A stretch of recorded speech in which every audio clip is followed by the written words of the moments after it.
What's up everybody? Today I will be going over the way that I used to grind my Federation rank to get the Federal Corvette in Elite Dangerous. Like everything else in Elite, this takes time and a lot of it.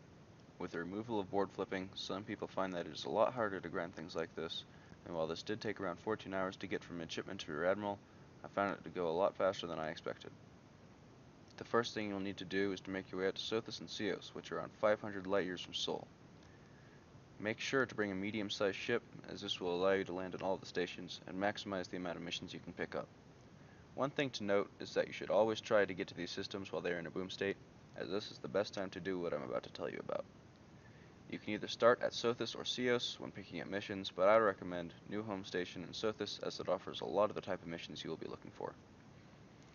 You want to pick up as many boom day delivery missions as possible, and since all of them will be headed to either Sothis or Ceos, you can deliver them relatively quickly. Remember to only pick up missions from the Federation aligned factions, as they are the ones that will give you progress towards your next rank. Once you pick up all of the missions from a station, you can either pick up more of the missions from the same system, or go deliver the ones you currently have. When you do decide to start delivering your missions, remember to pick up more data delivery missions from the station you drop missions off at, as this will ensure that you always have missions to turn in either system.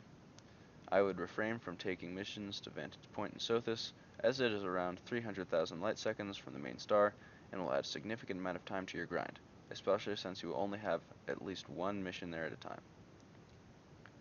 One thing to be careful about is being interdicted. Some missions will give you an incoming enemy alert, and if you are confident about beating anacondas in the ship that you are in, feel free to submit and claim the enemy killed bonus for the mission. But if you aren't, be prepared to fight the interdiction, as they will immediately start shooting once you have been pulled. One handy Supercruise trick that you can use to minimize the time you spend traveling between stations is to have a button to set throttle to 75%. At 75% throttle, you will almost never overshoot, and when traveling between systems, always go at 100% throttle until the time to arrival is 6 or 7 seconds. Then put the throttle to 75%. If the time gets to 5 seconds and you haven't slowed down, you probably will overshoot. The progression between ranks is relatively fast up to around Post Commander. After this rank, instead of getting between 2 and 5% per mission, you will get just over 1%, which makes the last two ranks very slow to get. Remember, you don't have to find a Federal Navy mission immediately, as even when your progression reaches 100%, you can continue gaining progress towards your next rank. I would recommend only taking the Federal Navy courier missions, which are basically the same as the regular data delivery missions, except that you get a Federal Navy rank after you turn them in.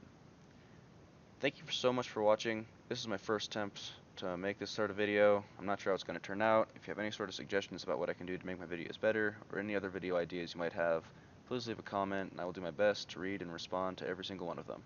Again, thanks for watching, and I'll see you all in the next video.